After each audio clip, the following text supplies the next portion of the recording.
WhatsApp guys, मैं हूँ धीरज। आज हम लोग एसएसटी के जो है, पता ही है भाई, सोशल साइंस, उसका सैम्पल पेपर सॉल्यूशन करेंगे। कल अपन ने आधा कर लिया था, आज अपन आधा करेंगे। तो जैसा कि आधो जनों को पता है कि आज मेरा बर्थडे है, मतलब कल था। क्योंकि आज 13 सितंबर है। मैं मतलब शाम की 5:30 बजे से बैठा हूँ वीडियो बनाने के लिए। पर कॉल पे कॉल आए जा रहे हैं, बीच में वीडियो के एग्जैक्ट बीच में कॉल आए जा रहे हैं। मीन्स लिटरली सुबह किसी का कॉल नहीं आया 5-5:30 बजे से पहले पहले, और बस अब आए जा रहे हैं। एंड आई होप सो कि अब नहीं आए, क्योंकि इसके बाद ना फिर वीडियो शायद कल अपलोड नहीं होगा। क्या पता ये कहने का भी कुछ मतलब ना हो। ओके, मेरी वॉइस में इतना कुछ खास लगेगा नहीं, पर फिर भी ट्राई करते हैं, प्रारंभ किया जाए। थैंक यू, है ना। किसकी वॉइस है ये, पता तो होगी ना। डालो कमेंट बॉक्स में किसकी वॉइस है ये। क्वेश्चन नंबर 30 तक कर दिया था, क्वेश्चन नंबर 31 से स्टार्ट कर रहे हैं। ठीक है, इसके बाद हम क्या करेंगे, उसकी कोई टेंशन लेने की ज़रूरत नहीं है, क्योंकि पास्ट हो चला गया, फ्यूचर आने वाला है, इसलिए उसका अपन कुछ कर नहीं सकते। अभी तक आया नहीं, इसलिए उसका अपन कुछ कर नहीं सकते। प्रेजेंट, उसका अपन कुछ ना कुछ तो ज़रूर कर सकते हैं। क्यों खाली बैठे हैं, चलो शुरू करते हैं। ये हमारा क्वेश्चन नंबर 31। इसमें आंसर तो दिख ही गया। क्वेश्चन नंबर 31, इसके अंदर ऐसा बताया कि पावर शेयरिंग जो है, इसमें से कौन सा ऐसा ऑप्शन है जो पावर शेयरिंग को अच्छे से डिस्क्राइब कर रहा है। ओके, तो कौन सा वो ऑप्शन है, तो वो ऑप्शन है हमारा ऑप्शन नंबर ए, जिसके अंदर 3 पार्ट्स हैं। वो है फर्स्ट, सेकंड और थर्ड। फर्स्ट वाला भाई ऐसा बोल रहा है कि डेमोक्रेसी जो है, डेमोक्रेसी के लिए पावर शेयरिंग बहुत अच्छी बात है, दोनों अच्छे दोस्त हैं। और सेकंड वाला ऐसा बोल रहा है कि जो डिफरेंट ग्रुप्स हैं, जैसे कम्युनिटी ग्रुप्स हैं, रिलीजन ग्रुप्स हैं, उनके बीच में हारमोनी बनी रहती है। हारमोनी मतलब क्या, शांति, और नहीं तो क्या, है कि नहीं। और अब जब अपन बात करते हैं थर्ड वाले की, तो थर्ड वाला ऐसा बोल रहा है कि it brings transparency in the government. अब इतने तो यार बच्चे हो नहीं कि मैं एक एक वर्ड को समझाऊँ, है ना। ठीक है, अब इसका भी हल्का बहुत आंसर दिख गया है, पर फिर भी छुपा लेता हूँ। अब how judiciary act as a umpire in federal nation, क्या है भाई। तो जुडिशरी जो है वो है courts uses the power to interpret the constitution. अब इंटरप्रेट मतलब क्या है, कॉन्स्टिट्यूशन क्या कोई हमारे कोई असेंबली चल रही है जिसके अंदर कोर्ट्स जो हैं वो इंटरप्रेट करेंगे, नहीं, ऐसा नहीं है। इंटरप्रेट मतलब कि वो उसके अंदर चेंजेस कर सकते हैं। ठीक है, चेंजेस से क्या वर्ड आता है, अमेंडमेंट। यस, ओह ये तो वो है असर्शन और रीजनिंग यार। असर्शन और रीजनिंग क्या धूम मचाई यार, यूट्यूब पे, गूगल, वेदांतु, बायजूस, एडुमंत्रा, सब जगह असर्शन रीजनिंग। लो आ गया असर्शन रीजनिंग। अब क्या, अब देखते हैं किस चीज़ को आता है, अभी पता चल जाएगा। किसने असर्शन रीजनिंग पढ़ा और किसने बेसिक्स को क्लियर किया, अभी पता चल जाएगा। Sri Lanka adopted Sinhala as the official language of the state. हाँ, देखने से इजी लग रहा है और इजी है भी। The government of Sri Lanka wanted to foster their culture, language and religion. Assertion ऐसा कह रहा है कि श्रीलंका ने सिनाला की जो लैंग्वेज है, ऑफिशियल लैंग्वेज है, उसको ऑफिशियल लैंग्वेज डिक्लेयर कर दिया स्टेट का। और रीज़न ये कह रहा है कि उन्होंने ऐसा इसलिए किया क्योंकि श्रीलंका ऐसा चाहता है कि उनका जो रिलीजन है वो नंबर 1 पर रहे उनके स्टेट्स में। सही बात है भाई, दोनों ही सही बात है, और आर भी उसकी करेक्ट एक्सप्लेनेशन है। क्या होता है भाई, option number A, option number 1। हाँ, मैं जीत गया। ठीक है, तो ये एक और है, match the following items given in the column A with those in the given in the column B. ठीक है भाई, तो अब इसमें ना कौन सा ये क्वेश्चन है हमारा, क्वेश्चन नंबर 34। तो भाई इसमें देखो, मेरे को फर्स्ट का तो नहीं पता, इंफॉर्मेशन टेक्नोलॉजी कंप्यूटर की बुक है वो ज़रूर पता है, पर ये नहीं पता कि इसका इसमें से कौन सा है। ठीक है भाई, पुलिस का मेरे को ज़रूर पता है भाई, Rajasthan police, Madhya Pradesh police, UP police, Mumbai police, most famous bye Rohit Shetty. ठीक है भाई, तो पता है कि पुलिस जो है वो स्टेट लिस्ट के अंदर आती है, ये मेरे को पता है। तो इसमें से ऐसा कौन सा ऑप्शन है जो सेकंड और थर्ड का मैच करवा रहा है। भाई एक तो ए है और बस सिर्फ यही है, तो हमारा राइट आंसर कौन सा होगा? ए। यस, बस सिंपल यार, इतना सब कुछ जानने की कोई ज़रूरत नहीं है। ठीक है, अब यहाँ पे केस बेस्ड क्वेश्चन आ चुका है। ठीक है, यहाँ पे अनीता नाम का कोई गवर्नमेंट शायद ऑफिसर है, तो उनको ना एक एग्ज़ाम कंडक्ट करने के लिए कहा है, मतलब कि एग्ज़ाम कराने के लिए कहा है, जिसके अंदर उनको एग्ज़ाम पेपर बनाना है। अब वो एग्ज़ाम पेपर कितनी लैंग्वेजेस में बनाएगी सेंट्रल गवर्नमेंट की पोजीशंस के लिए? कितनी लैंग्वेजेस होंगी यार? 22 लैंग्वेजेस होंगी, टोटल 22 लैंग्वेजेस। देखते हैं, चेक करते हैं, मैं गलत भी हो सकता हूँ, नहीं पर मैं सही हूँ। ठीक है, अब ये आता है हमारा question number 36। Identify the administrative system of Indian government with the help of the following information. ये जो इन्फॉर्मेशन की दी हुई है, इससे अपन को पता लगाना है कि इंडियन गवर्नमेंट की ये क्या है। यस, तो power share between central and state government to local government. ठीक है, थोड़ा बहुत क्लियर हो चुका है। फिर it called as third tier of the government. ठीक है, और क्लियर हो गया। The state governments are required to share some powers of revenue with them. ठीक है भाई, और क्लियर हो गया। अब क्या बचा? कुछ नहीं बचा, अब आंसर देना है। तो इसका आंसर है decentralized system. Am I right? Yes, I am absolutely right. Right, as always. So, which of the following options prove that India is a quasi federal state? ठीक है, quasi federal state है। इसमें से क्या बताता है भाई? ये वाला जो ऑप्शन है ना, वो है हमारा बी वाला ऑप्शंस। बी वाला ऑप्शन क्यों? क्योंकि भाई देखो, हमारे जो पावर्स हैं ज़्यादा से ज़्यादा वो सेंट्रल गवर्नमेंट के पास है, राइट? यस। सेकेंड वाला, डिस्ट्रीब्यूटरी सब्जेक्ट्स जो हैं वो भी सेंटर के पास है। फोर्थ वाला करेंसी और रेलवेज, वो भी सेंटर के पास है। Yes, I am right. ठीक है, question 38। Identify the correct statement about the theory of federalism in Indian constitution. तो भाई अभी इसमें से राइट कौन सा हो सकता है? So the constitution declared India as a union of states. अच्छा, हाँ, ये तो बात तो सही है। तो फर्स्ट किस ऑप्शन में? वो है ऑप्शन ए में और ऑप्शन सी में। ठीक है, इन दोनों में से कोई एक हो सकता है। दोनों के ऑप्शन है सेकंड और थर्ड। ठीक है, अब सेकंड ऑप्शन हमारा ये है कि sharing of power between union government and the state government is the basic structure of the constitution. यार ये भी सही है, पर पूरा पढ़ लेते हैं एक बार। It is easy to make changes in the power sharing arrangement. नहीं, बहुत कॉम्प्लिकेटेड है। The parliament can on its own change this arrangement. नहीं, ऐसा नहीं है, ऐसा नहीं हो सकता। तो फर्स्ट और सेकंड जो है वो राइट है मेरे हिसाब से। यस, राइट है वो। Assertion reasoning. ठीक है भाई, तो यहाँ पे दो स्टेटमेंट, ये सब तो पता ही है। Assertion, human development mentions how much social economic development has happened in the country। अब इसका रीज़न क्या है? Comparison of national income of two countries explains human development index. ये दोनों अलग अलग रास्ते पे जा रहे हैं ना, कोई कनेक्शन तो भाई मेरे को सिर्फ इसमें एक दो वर्ड्स का लग रहा है, वो है HDI का, यानी कि ह्यूमन डेवलपमेंट इंडेक्स का। बाकी मुझे इसके अंदर कुछ सेम नहीं लग रहा है। आई थिंक कि जो 3 वाला है ऑप्शन नंबर सी, वो राइट है, कि असर्शन राइट है, पर आर जो है वो गलत है यार। ओहो, आई एम फिर से राइट, एक बार फिर से। ओहो, आंसर दिख गया। Choose the correct option from the following.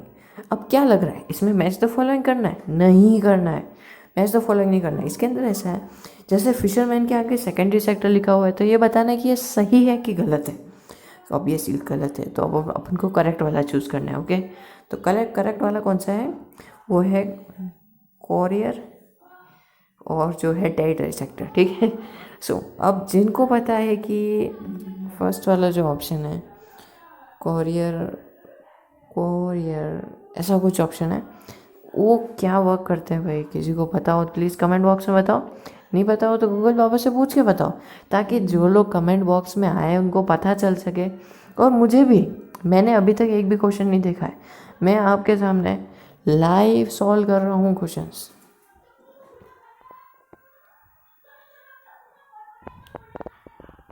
अच्छा ठीक, तो यहाँ पे क्वेश्चन 41 है, ठीक है। Question 41, read the following data and information carefully and select the most appropriate answer for the given. ठीक है भाई, तो यहाँ पे ABCD, ठीक है, इतने ऑप्शन हैं। तो यहाँ पे ऐसा किया हुआ है कि रीता जो है वो एक एम्प्लॉय है मल्टीनेशनल कंपनी का, तो उसको ट्रांसफ़र होता है डिफरेंट कंट्रीज़ में हर 3 साल की सर्विस में। अब she has given an opportunity, अब उसको एक अपॉर्चुनिटी दे दी है कि टू चूज़ वन कंपनी। तो भाई अब वो कौन सी कंपनी चूज़ करेगी? अब उसको एक 3 कंपनी दे दी है, A, B एंड C, और उसने टेबल बना ली कि monthly income first, second, third, fourth and fifth, 5 महीने की उसने इनकम की रिपोर्ट बना दी। ठीक है भाई, अब मुझे अपन को ये बताना है कि वो इन तीनों कंट्रीज़ में से कंट्रीज़ में से किस कंट्री के अंदर वो एम्प्लॉय बनना पसंद करेगी, बताओ भाई। भैया बड़ा ना, कुछ ऐसा कुछ है ना, सबसे बड़ा प्यारा तो उनको रुपया, ऐसा कुछ, ठीक है। तो इसका राइट आंसर है जो कि है हमारा has most equitable distribution of income. ना बाप बड़ा ना भैया, सबसे प्यारा रुपया, ऐसा कुछ। Yes, B is the right answer. So Vijay जो है वो अंडर न्यूरिस्ट है, मतलब कि माचिस मेरे को नहीं कहना चाहिए क्योंकि ये अच्छी बात नहीं होती। अंडर न्यूरिस्ट बॉय है and his weight is 45 kg and his height is 1.78 meters. Find out his body index यानी कि BMI from the following options। क्या हो सकता है भाई? 12.6। कुछ लोगों ने तो बस यूँ ही कैलकुलेशन लगा दिया होगा या फिर जय माता दी करके ऑप्शन ए पे टिक कर दिया होगा।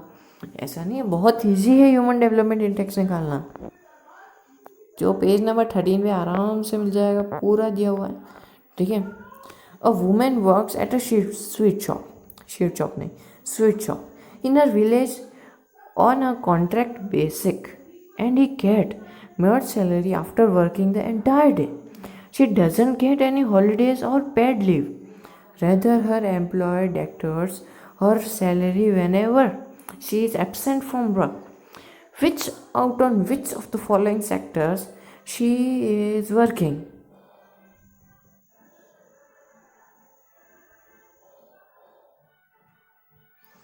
वो है भाई अनऑर्गेनाइज सेक्टर्स में। Yes right. तो मुझे बताओ कि 2018 में, मतलब 2017 से 18 तक जो शेयर था दूसरे सेक्टर्स का एम्प्लॉयमेंट के परसेंटेज पे, वो इंडिया का ये था, प्राइमरी का 44, सेकेंडरी का 25 और टेरिटरी का 31। टेरिटरी अभी भी टॉप पे है। तो out of this 3 sectors, why did the ratio of employment in primary sector is high? तो भाई ऐसा है, ये हमारा क्वेश्चन, ठीक है। तो भाई ऐसा है कि ये क्वेश्चन है हमारा 44, ठीक है। तो इस क्वेश्चन के अंदर जो हमारा राइट आंसर है, workers in the primary sector are underemployed. काम है कम, लोग है ज़्यादा, क्या ही करेगा, आगे नहीं आता यार, छोड़ो, ठीक है। असर्शन एंड रीजनिंग आंसर दिख गया। 2 स्टेट, ठीक है भाई। तो क्रूड ऑयल जो है वो reserves in the entire world are depleting. We need to find a sustainable development substitute for it. हाँ यार, ये तो सही बात है। Oil and petrol prices are increasing day by day. 1 minute, पर इससे सस्टेनेबल डेवलपमेंट का क्या कनेक्शन है? कोई कनेक्शन नहीं है यार। आई थिंक ए बोथ और दोनों है सही है, पर आर जो है ना वो उसकी करेक्ट एक्सप्लेनेशन नहीं है। Yes, option B is right. तो मुझे बताओ, एक मैन है, वो एम्प्लॉयड है on food processing farm where he has to do a lot of manual work, ठीक है। His wife daughter also help him in work from the farm every day. और which type of employment is this an example of? किस type का employment है भाई ये? तो ये हमारा डिस्कस्ड एम्प्लॉयमेंट। ओह, सेक्शन सी, अरे वाह, केस बेस्ड क्वेश्चंस, ये तो प्रैक्टिस किए नहीं, टेंशन क्या लेते हो, अपन ने कब के कर रखे हैं। तो क्रीम इज फेयर टेल एक फेमस फेमिलियर नेम है, फेमिलियर नहीं फेमिलियर नेम है जर्मनी में। तो ये दो भाई हैं, जैकोबियंस नहीं, Jacob and William cream were born in German city of Hanau. While both of them studied law, they soon developed an interest in collecting। ठीक है, मैं फटाफट पढ़ के समझा देता हूँ। ठीक है,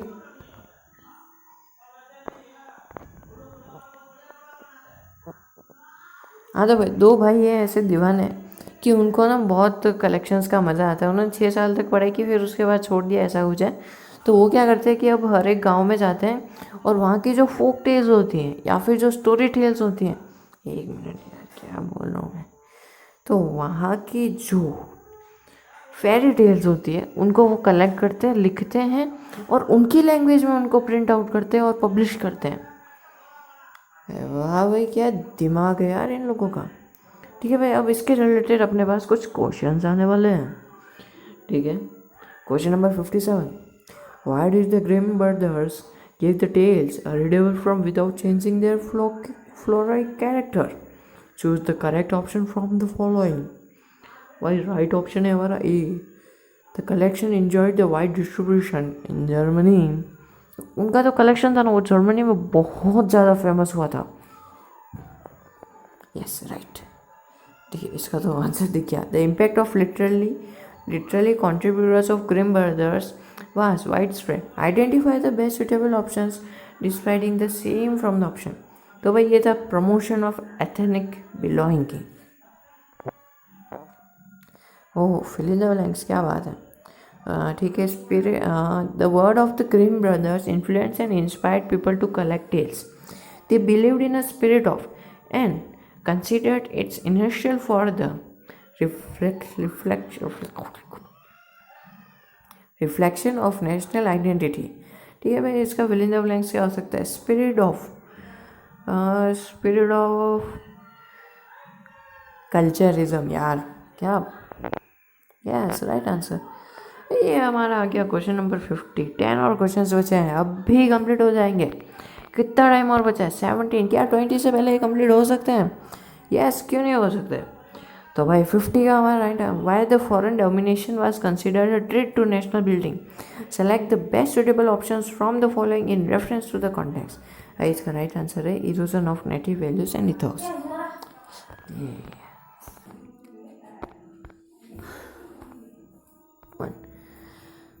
सो ठीक है, ये हमारा ऑप्शन हो गया। और फिर ये हमारा क्वेश्चन नंबर 50 जिसका राइट ऑप्शन है, ठीक है ये तो हो गया था ना, यस ठीक है। Question number 51, how were the Germans able to connect with their own culture with reference to the above content interfere the. अरे यार ये क्या हो गया, अच्छा हो जाता नहीं हुआ। ठीक है भाई, अरे यार ऑप्शन इसमें भी दिख गया, C through the feeling of collective belonging among nation. Answer दिख गया यार, assertion and reasoning, बहुत छोटे assertion reasoning यार। तो assertion ऐसा है कि regimes of 1815 did not tolerate criticism and dissent. Conservative regimes were autocratic. भाई राइट ऑप्शन क्या है इसका? तो इसका राइट ऑप्शन है हमारे 52 का, क्या लगता है यार, मेरे को ए लग रहा है। दोनों ही राइट है और दोनों इसकी राइट एक्सप्लेनेशन है। Yes, A is the right answer. ओहो, ये तो केस बेस्ड स्टडी बहुत भारी वाला आ चुका है। तो देखो ये इसमें ज़्यादा कुछ नहीं है, मैं अभी ही पढ़ लेता हूँ। अच्छा तो देखो इसके अंदर ऐसा कुछ नहीं, याद है चैप्टर के अंदर एक शिफ्ट हुई थी, लोग प्राइमरी सेक्टर से टेरिटरी सेक्टर में एकदम से चले गए थे। तो इसकी क्या वजह थी? और पहले लोग पल्सेस व्हीट और ये उगाते थे, फिर एकदम से वो कमर्शियल क्रॉप पे क्यों आ गए? क्या यहीं पे भी वही डायलॉग लगेगा, बाप बड़ा ना भैया सबसे बड़ा रुपया? या यहाँ पे वही डायलॉग लगेगा? यस, यहीं पे भी वही डायलॉग लगेगा, भैया को सबसे प्यारा है रुपया, है ना। सो ऐसा सब कुछ है। अब अपन क्वेश्चन नंबर 53 देखते हैं, ठीक है। One can infer from the above given information that marginal and small farmers have been pushed out of cultivation. Which of the following is the prominent cause? भाई ये है 100। तो अब वो लोग क्या कर रहे हैं, जो फार्मर्स हैं वो बहुत ज़्यादा हाई लेवल में फर्टिलाइजर्स, पेस्टिसाइड्स और इंसेक्टिसाइड्स का यूज़ कर रहे हैं। तो भाई इसकी वजह से क्या हो रहा है भाई, इसकी वजह से है ना सॉइल डिग्रेडेशन हो रहा है और एक्सटेंसिव ग्रीन रिवॉल्यूशन भी हो रहा है। दोनों चीज़ें हो रही है। Question number 54, read the following statement and find the incorrect. देखो इनकरेक्ट को यहाँ पे बहुत बोल्ड में बताया हुआ है, क्योंकि हम लोग हमेशा करेक्ट ही देखते हैं। इम्पॉसिबल तो दिख जाता है पर आई एम पॉसिबल नहीं दिखता, और जिस टाइम इनकरेक्ट दिखना होता है उस टाइम करेक्ट दिख जाता है। So from the given options, ठीक है। सो ये हमारा क्वेश्चन नंबर 54, ठीक है। So Indian farmers are diversifying their cropping pattern, ऐसा कुछ तो इसके अंदर नहीं लिखा हुआ। एक बार ऑप्शन डी भी पढ़ लेते हैं। अच्छा इसके अंदर ऑप्शन है, अच्छा ये 3 ही है क्या? अच्छा तो भाई फर्स्ट ऑप्शन है हमारा फर्स्ट और second and third only and second only, ठीक है भाई। और देखते हैं अपन और कौन कौन से गलत लेके बैठे हुए हैं। They are shifting production from cereal to fruit and vegetables. भाई सीरियल टू फ्रूट्स में कहाँ आ रहे हो, फ्रूट से सीरियल में आ रहे हैं ना। थर्ड वाला भी देख लेते हैं, jute is high demand in, अरे ये तो सही बात है भाई। ऑप्शन ए जो है वो हमारा गलत है, मतलब गलत होने के बाद भी वो हमारा करेक्ट आंसर है। अरे यार इसका भी आंसर दिख गया। Question number 5, according to this information, ओहो सीबीएसई के पेपर में mistake. According to this information given above, there has been reduction in the net sown area under cereal and pulses. Identify the reason. वो reason है availability of more profit from commercial crops.